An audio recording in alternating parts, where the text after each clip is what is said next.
So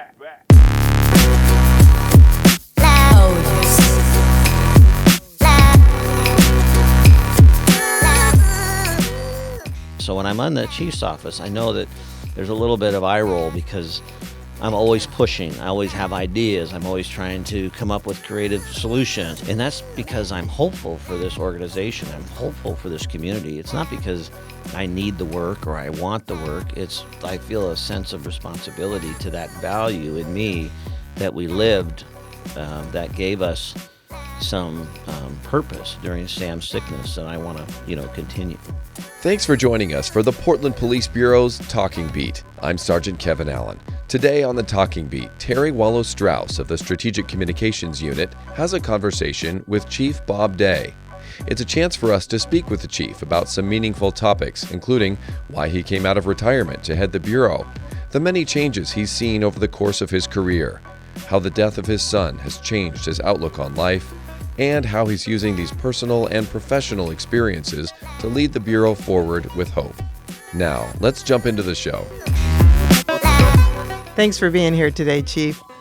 So the first question I have for you is you and I worked together for a long time. Mm-hmm. You left. I think we had a cake, some kind of retirement ceremony, and then you chose to come back. Mm-hmm. So let's talk about your reasons for coming back and how is the Bob Day now different from the Bob Day that left in 2019? Mm-hmm.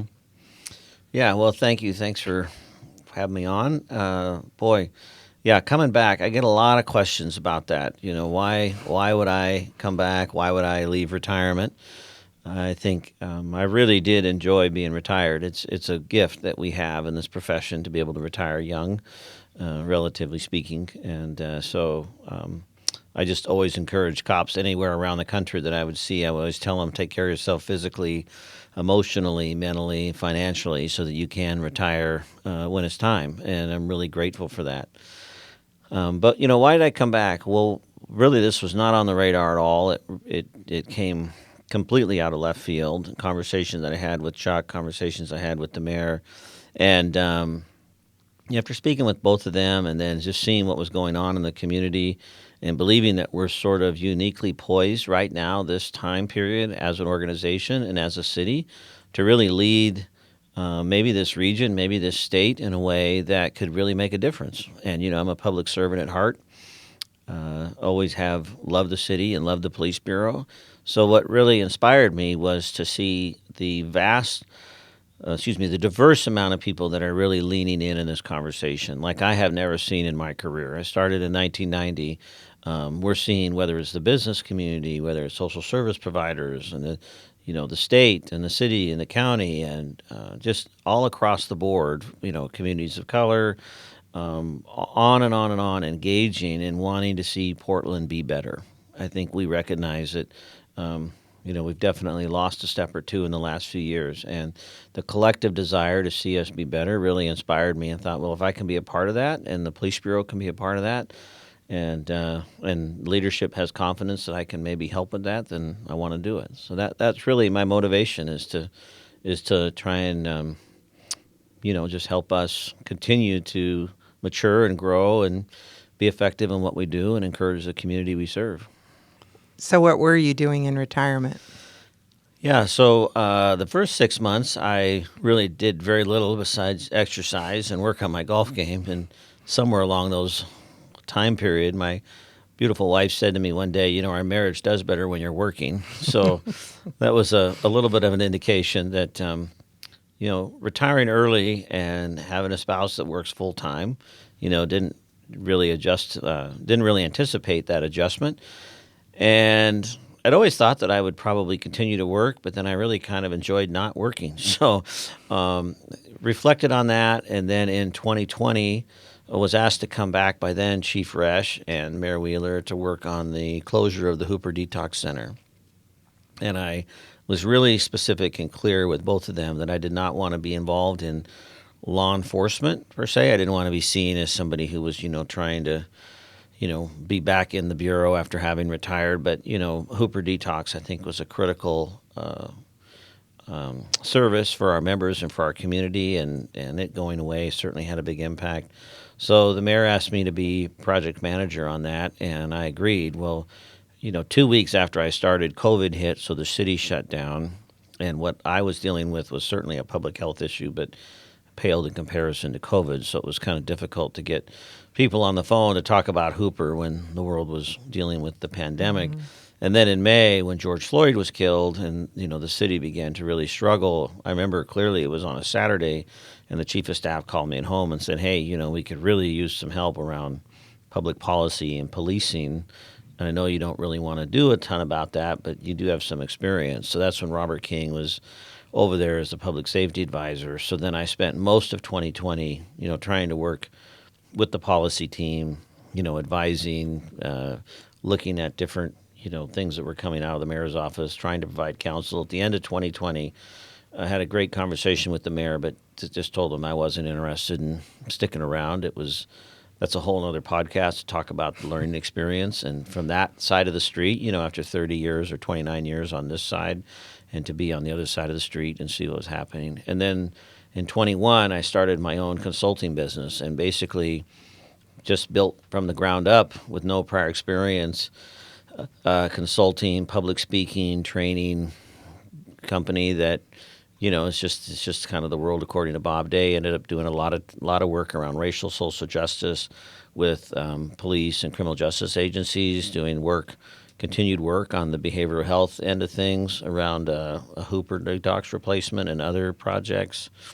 And then been doing about the last year and a half leadership keynote addresses, speaking to private and public organizations about leadership and some of the qualities that I hope I display in my leadership and that I think are effective in managing change and challenges. So that's kind of where I was up to before I came back. Let's talk a little bit about your career here. I know that you meet with young officers, I shouldn't say young, but new officers all the time.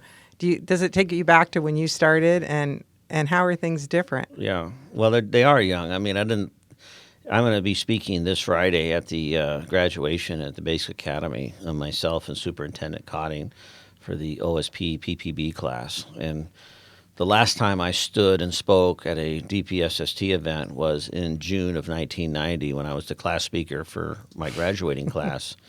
And my guess is there probably won't be a recruit on that stage who was born when I gave that speech in June of 1990, right? So there might be a few, but, I love the Portland Police Bureau, and I'm passionate about this profession. And there's probably maybe two choices I made in my life that I feel really good about, and one is the woman I decided to marry, and the other is going into police work. I mean, this profession has just fit me like a glove. I love it, and I've always believed in it, and I'm tremendously proud to be a Portland police officer. So when I meet newer officers, it's just an encouragement to me. There's a part of me that does cringe a little bit because I know they have a hard road ahead of them. This is a tough job. It's a tough job on the person, the individual. It's a tough job on families.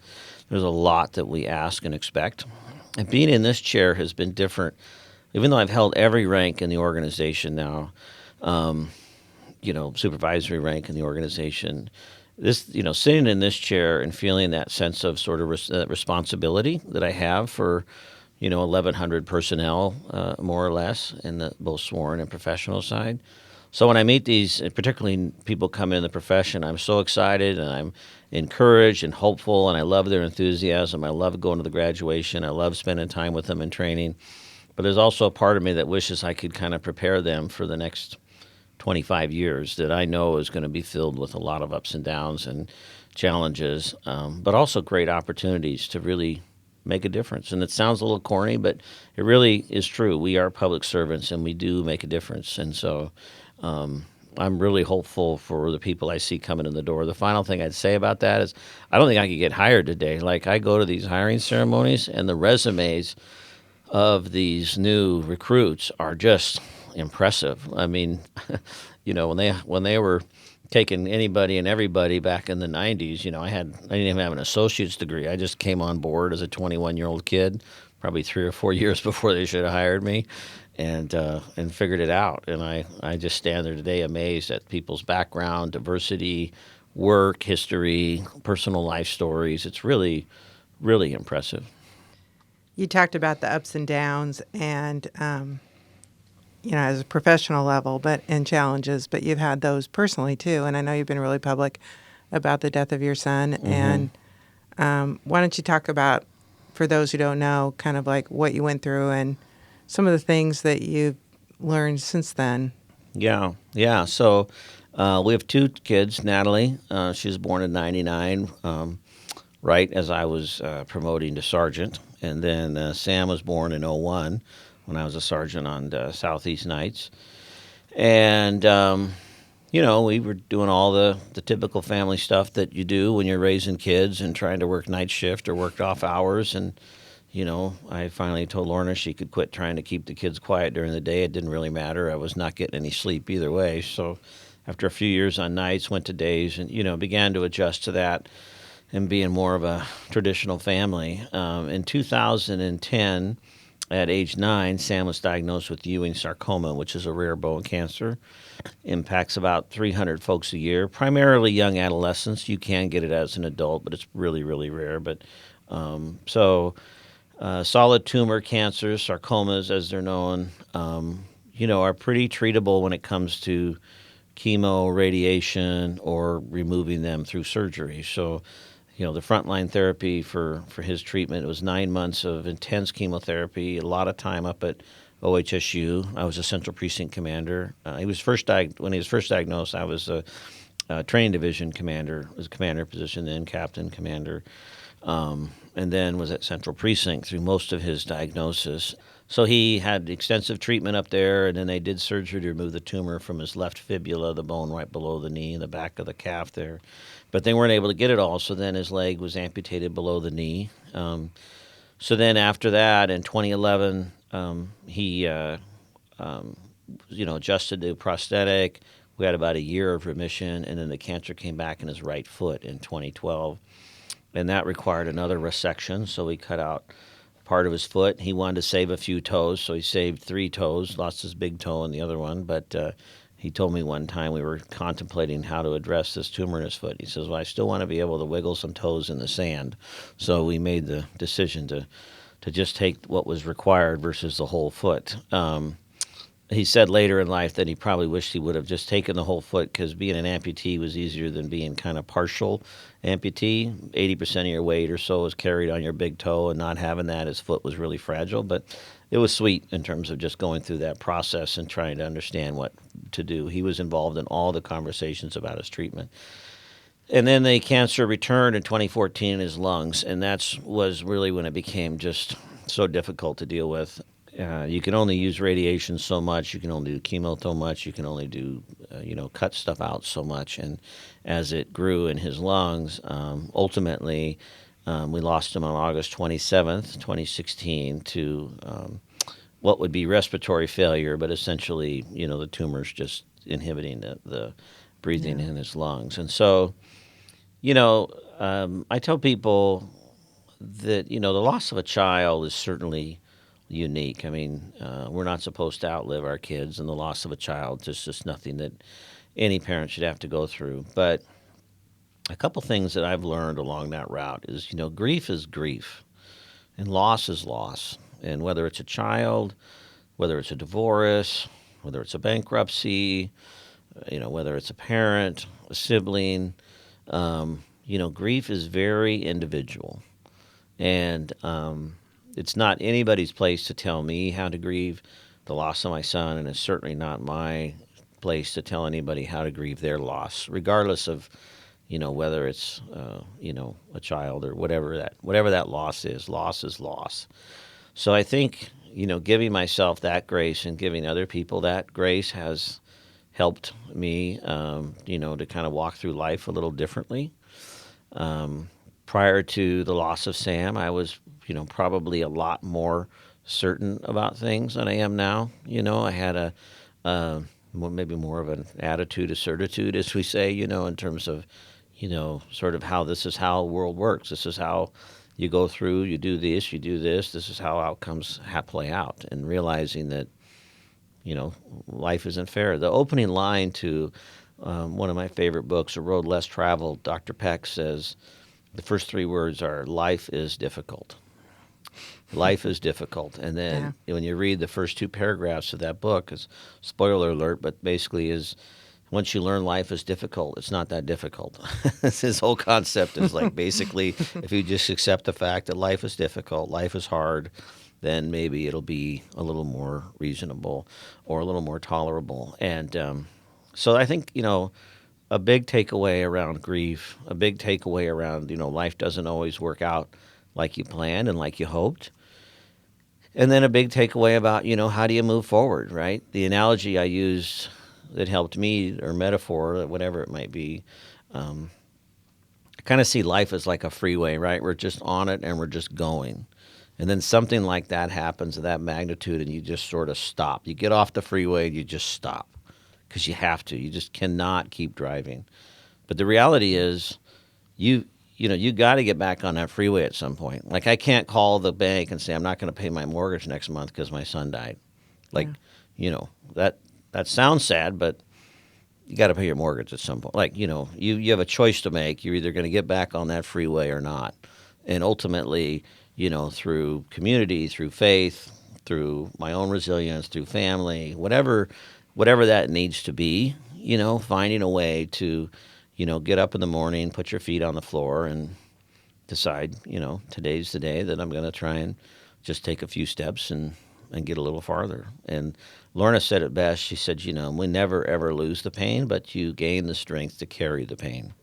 So, it's been 7.5 years. Every August 27th, we try to get away and go somewhere beautiful and go for a hike or spend time together and just reflect. And we love to tell stories and talk about Sam. But, we have a beautiful daughter. She turns 25 this month and married and living in Orange County. Got the world by the tail on a downhill slope. She thinks life is great. I mean, there's a lot of things to be thankful for. But you can't not go through an experience like that and not have it definitely change, kind of shape who you are for sure. But in a sense, I feel like that shaping you has really made you the right chief for this time. I mean, there's a lot of people grieving. There's a lot of people coming out of the pandemic that have reshaped their lives. And as an organization, we went through a lot and a lot of change in the last 4 to 5 years. I've heard you talk a lot about hope, and so I want to ask you how you got to that area of hope after going through all this. Yeah, so I have to give a lot of credit to my wife, Lorna. We're people of faith. We have a faith background. That's been impacted heavily by our experience, and that's maybe a third podcast. But I remember the first week that Sam was sick, and I was telling her that I didn't think that I had the faith that God could heal Sam, and therefore maybe Sam wouldn't be healed, and it'd be my fault, or just wrestling with because I'd grown up in the church, and just trying to wrestle with all that. How does this work? And I swear we should put this on a greeting card or something. She looked at me and she says, I don't think faith is believing God will do what we ask. I think faith is believing God will be who he says he is. And, for us, we chose at that moment to embrace hope. And what we meant by hope and what we believe about hope is that hope is active.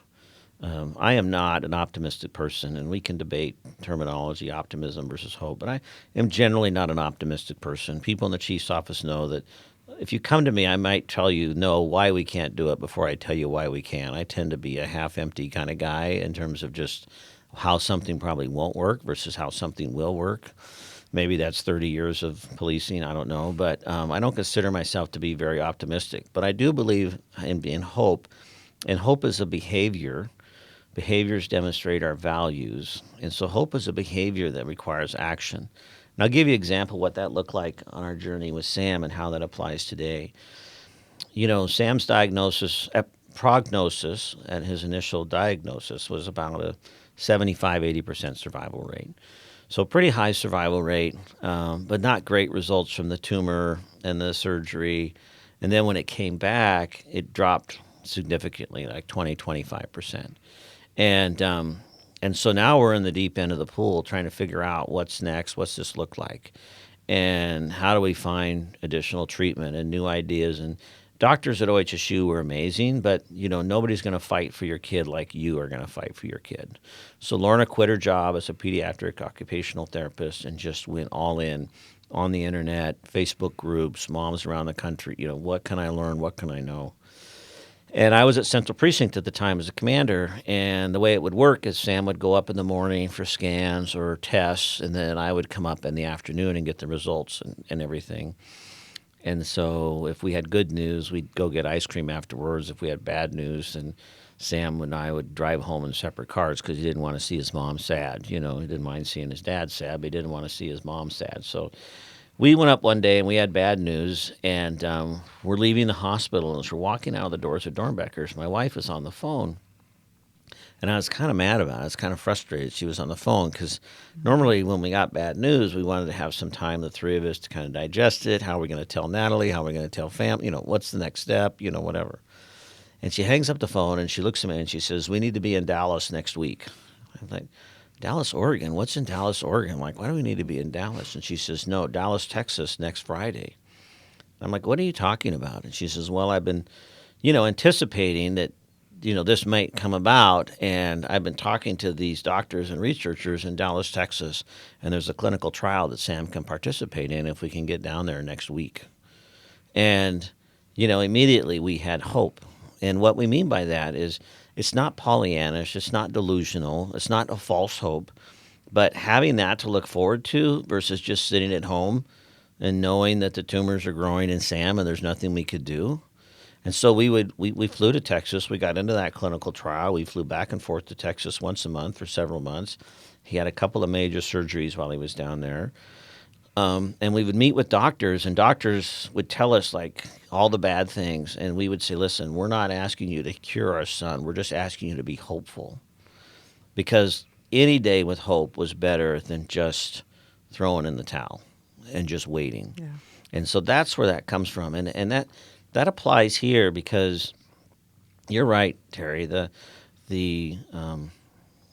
harm and the loss that the members of this organization experienced in the last couple of years through 2020 and 21, as I watched, certainly as an outsider, but as I watched and knew a little bit from my conversations and relationships, but certainly cannot relate to or understand, but is extremely significant. It's very real. And there's a lot of reasons to be, justifiable reasons to be angry, to be discouraged, to be resentful, whatever those emotions might be. Those are very legitimate and very real. But, speaking of my own experience, particularly going through Sam, I've found that staying angry, operating from a place of anger or resentment, which I have moments of, has never proven to be very effective. I don't make my best decisions when I'm angry. I'm not the most pleasant person to be around. I'm not the most effective when I'm angry. And there's times to be angry. There's absolutely times to be angry. But, choosing to live with hope, but not just like, oh, I hope it get better, but like actually trying to move things forward, being proactive in that hope, like Lorna was on that phone call. That's what I want to be about. So when I'm in the chief's office, I know that there's a little bit of eye roll because I'm always pushing. I always have ideas. I'm always trying to come up with creative solutions. And that's because I'm hopeful for this organization. I'm hopeful for this community. It's not because I need the work or I want the work. I feel a sense of responsibility to that value in me that we lived, that gave us some purpose during Sam's sickness, and I want to, continue. I know that, we all love this city. And, I felt like I used to work for the Tourism Bureau. I couldn't talk about Portland, enough. Mm-hmm. And a lot of people, I think, have lost a little of that hope, and they want the city back. And so let's talk about your vision. Let's talk about how we're going to move forward, not only in this organization, but how we're going to make an impact on the city. Yeah. We are uniquely poised, I think, right now as law enforcement, Portland Police Bureau specifically, but really law enforcement in general, to be a leader in this conversation like we haven't seen before. As somebody who was sitting on the sidelines comfortably at home watching all of the impact that was happening, not only our members, but around the country. Law enforcement, and understandably so, kind of withdrew from that national conversation because there was no room for it. There was just no place for it. This isn't a blame or a criticism. I think I read somewhere where nearly 50% or more of the major city chiefs, which are the top 80 or so largest agencies in the nation, had chiefs retire, get fired, or quit during that 2021 time period. And Portland was part of that, the changeover between Jamie and Chuck. So, just the uncertainty, the instability, the inconsistency of the profession just sort of being rocked by something that nobody could have seen coming in terms of the perfect storm. And then Portland being like the center of that. I've been all around the country in the last year and a half teaching and leading and giving talks and so forth, and everybody wants to talk about Portland. I mean, Detroit, Denver, Birmingham, Alabama, it doesn't matter. Everybody wants to talk about Portland. Everybody wants to know if it's still on fire. Everybody wants to know how horrible it is. Everybody, it's amazing the interest and the attention still on Portland. So where I'm trying to go, where my hope is I want to leverage right now this desire that I think is shared by a large majority of Portlanders, but really even around the state, to see us be successful, as we mentioned earlier, but to see even public safety be successful. It wasn't that long ago when City Council was taking $27 million away from the Portland Police Bureau budget, right? And a week and a half ago, they voted unanimously for 6% premium pay for the new members of the Rapid Response Team. I mean, that's remarkable. That's nothing short. I tell Chuck every day how bad I feel that I get to lead now and he had to lead when he did. But I want to, build upon that, and not in a, selfish, reckless, careless way, but in a genuine way, because I think, as I mentioned earlier, we're a 1,100 person organization. We're a $260 million budget. We're a big footprint in this town. And Portland's always had what I would call a arm's length love affair with their law enforcement. Like, the city has always historically been very safe. Our numbers reflect that. People have enjoyed a great deal of security and predictability in their lifestyle. And 2020 and 21 and some of 22 kind of blew that all out of the water.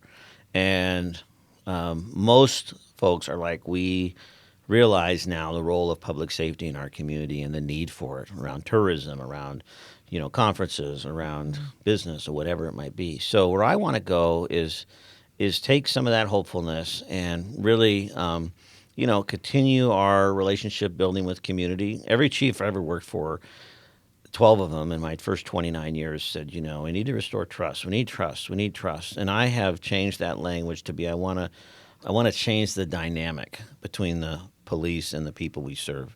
And it's still a desire for that trust and that continued trust building. But I think it's hard to measure trust. It's hard to really know when we've arrived, and is it built, or is it developed, or is it given, or is it earned, or whatever. So, but the dynamic is that active piece of it, the dynamic about, that relationship that we have. So I really want to continue to emphasize our community relationships. It's critical. We're in this together. It's not the police and the community. We are the community. And I want us to see ourselves as the community. I recognize the role we have is unique in the Portland area, but we really are the community. Second, is talking very candidly and directly about reducing crime and the fear of crime. We have not talked about crime reduction in several years, and we need to talk about that. It's a real thing. It's having an impact on lives. Our laws are meant to provide for a level of predictability, meaning that when I drove to work this morning down Highway 26, I didn't just pick a random side of the road to drive on and just do whatever I wanted. We drive on the right because we know everybody else is going to be driving the other way on the right, and that allows for me to freely come in on Highway 26 today versus, navigating some kind of chaos. And laws provide that level of predictability. We can have the discussion about the fairness and the application of it, equity, all those things, but the reality is we are a nation of laws, and that accountability and that predictability, I think, is necessary and has been missing. So talking about reducing crime, but also the fear of crime, which is a far greater challenge, because we cannot not believe our experiences. We cannot not believe our experiences. If you're in pain and I tell you you're not in pain, that's not very helpful. And people have had many negative experiences in the area of crime and public safety. And even if they haven't had that experience personally, they've told others. And so we are in a constant challenge of trying to not only reduce crime, which we're really pretty good at, the numbers are going that direction, but reducing the fear of crime. And we do reduce the fear of crime by not only focusing on crime reduction in numbers, but we do that through our relationships, through creating new experiences for our officers. That's why I want to do the walking beats in the fall. That's why we did the walking beats around the NC2A event. I think we need to create new experience for our officers and new experience for our community to really see each other differently and have a different type of conversation. And then the final piece is really around organizational growth and development. And it'd be easy to say leadership as kind of a broad term there. I think that's a term that gets overused. And when I think of organizational growth and development, is that a bureau member may not want to be seen as a traditional leader, like a supervisory rank or promoted rank, but they're a leader right where they're at. Every single one of us is leading in some way right where we're at. And it's critical to the success of the organization, regardless of your title or position. And so I really, without a healthy bureau throughout, it doesn't really matter what, my wants and dreams and desires are, because I'm one guy, and the police bureau, I think last year did about 215,000 calls for service, roughly 220. That's 220,000 people we touched. And that doesn't include the phone calls that come into to the front desk or to records or whatever. It doesn't include all the other things that are done, the work that you do in comms and people, the people we're touching on a daily basis in this city is remarkable. So we have a great story to tell. We have a great service to provide. We have an organization to be proud of, but we need to constantly be, and it's heavy on my heart, how do we encourage, support, develop, challenge, hold accountable our members so they can be the best they can be. And that's, those are kind of my three big audacious goals that I hope to be able to bring to the organization. Well, Chief, you're a voracious reader, and I know you can quote all kinds of books. I wish I could remember quotes like you remember. So leave us with something that's impacted you recently, something that you've read. Yeah, I just finished a book about how to be seen and see others. It's by David Brooks. He's a columnist for the New York Times. And one of the things he says in there that's given me pause is we perceive the world as we see it, not as it is. And, I've been reflecting on that statement because I can be quick to make judgments. I can be quick to make decisions, and oftentimes in our profession we're required to do so. But it's given me pause to think, how many times I look at something and see something because that's the way that I want to see it versus the way that it really is. And try to be more curious, try to be more patient. Another quote that I love is from Viktor Frankl's book, Man's Search for Meaning. Viktor Frankl was a Holocaust survivor. And he lost everything, lost his family, obviously thought that he was going to face death in Auschwitz.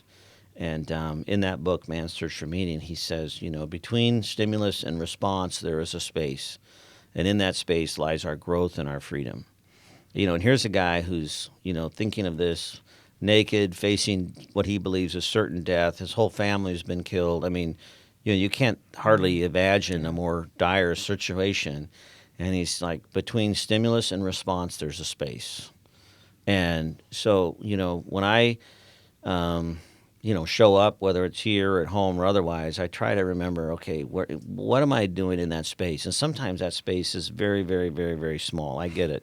Sometimes there's stimulus and there's response in that space, and that response is required. It's not so much that, there shouldn't be a response, but, is there time in that space, for growth and freedom to be able to think about how I'm going to show up? So, I would just encourage us as an organization. I mean, we're always learning.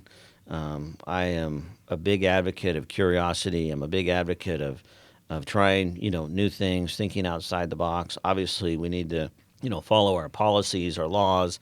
Those are in place for a reason, the expectations we have. But I would just encourage all of us to, be willing to think differently about how we show up in that space and be willing to ask questions of ourselves, be willing to ask questions of one another, and then listen to what we're hearing and determine, maybe that changes things, maybe it doesn't. I've become a lot more agnostic about things in the sense of trying to put them in a box. This is right, this is wrong, this is good, this is bad. I definitely have strongly held beliefs about right and wrong and good and bad. But I'm trying to be more accepting of the fact that two things can be true at the same time, that there can be these conflicting points of view. And I'll kind of end with this example. My wife and I will often go to an event, and then if you talk to us a week later, we'll both be retelling the event, and we'll tell it differently, right? And she remembers things that I don't, and I remember things she doesn't. And if we remember the same thing, chances are we're telling it differently.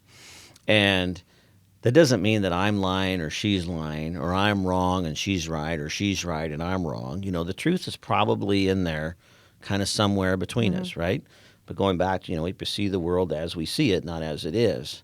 And so, the ability to kind of hold both of those and realize, maybe as an individual we disagree on some things, but, more or less we're trying to find some understanding, not necessarily agreement, but some understanding that will allow us to move forward. I've found that to be much more beneficial than just, I'm right, you're wrong, let's move on. So that's the approach I'm trying to take. It's not always successful, but we'll see. But that would be my encouragement to others as well. Well, thanks for coming on. We might have you on again. Thanks. Thanks for listening to The Talking Beat. Do you have a question for us? You can call and leave a message on our dedicated voicemail line. The number is 971-339-8868. Or send us an email to talkingbeat@police.portlandoregon.gov. If you enjoyed this episode, please share it with your friends. More episodes can be found at our website, www.portland.gov/police/podcast.